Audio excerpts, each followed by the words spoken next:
Welcome everyone to What's Happening in Crypto, exploring all of the latest from the crypto world and beyond. EtherDelta founder fined nearly $400,000 in a settlement with the SEC. What happened, and what does it mean for the future of decentralized exchanges? The EtherDelta founder has been forced to pay nearly $400,000, but it's noteworthy that he did pay a reduced penalty because he cooperated. And of course that he did not admit nor deny the charges, just paid the money. Can we see this as a threat from the SEC that if you work with us, we will not hurt you too much? The quick rollover of EtherDelta does now potentially give precedent for the SEC to attack more DEXs. The SEC hits a small fish first, lets the guy keep some of his money, and then hits the big fish later. In terms of actually doing anything to EtherDelta, well, EtherDelta was sold about a year ago, and this ruling does not affect EtherDelta at all, although many uninformed investors may assume that it will do so. So the question is, why issue fines now against the previous owner of EtherDelta? Well, he was the code writer, he maintained the website, and of course he made the profits from EtherDelta before the sale. And in the SEC's cease and desist order, they also note that EtherDelta's orders resided on a centralized server maintained by EtherDelta and not on the Ethereum blockchain itself. If EtherDelta had been a fully decentralized code running on Ethereum, would that have been a different story? Perhaps. The key takeaway here is that EtherDelta was not as decentralized as we like to think it was. I mean, come on guys, EtherDelta sucked anyway, so who really cares? But the possible precedent being set here is the real story that is important, because he was charged with running an unregistered securities exchange. The different definitional focus between money services businesses and securities exchange is why being decentralized may mean that you are not regulated under certain laws, but may not mean that you are not regulated under the Exchange Act if you trade tokens that are or may be securities. There are still so many unanswered questions when it comes to regulating the industry that it puts many decentralized exchanges at risk due to a lack of clarity.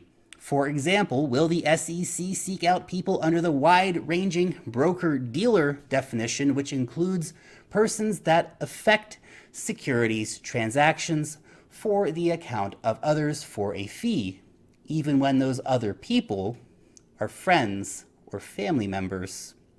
That would have far-reaching implications if they did. Curiously, while the founder of EtherDelta was charged with a securities crime, the tokens listed on EtherDelta have not all been deemed securities. It would seem that the SEC is taking the "you are a security until proven otherwise" approach. But some, like Centratech, for example, most definitely were acted on by the SEC.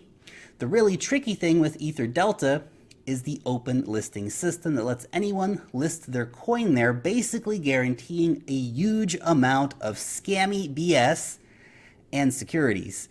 It is also worth noting that many decentralized exchanges are careful about the tokens they list, potentially for these exact reasons, while obviously EtherDelta was not. Still though, the SEC needs to give some kind of clear guidance on what constitutes a security.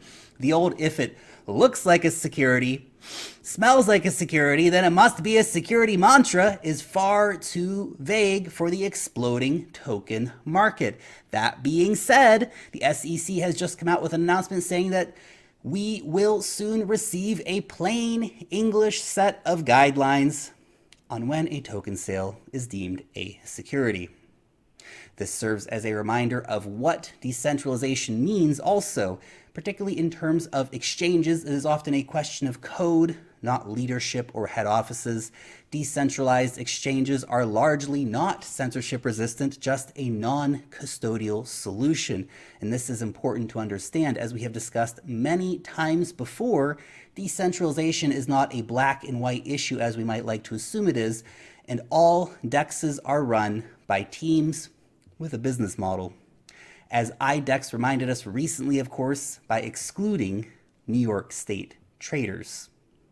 While EtherDelta should be okay as it is in the hands of new overseas owners, it may be wise to familiarize yourself with many of the great alternatives on the market instead of that old dinosaur EtherDelta.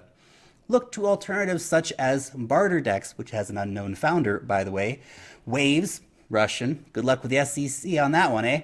Kyber Network, Aphelion, Switcheo, StellarDEX, and many others. Also, we have PivX's ZDEX coming out soon, which will be a fascinating idea in terms of evading private eyes of the government.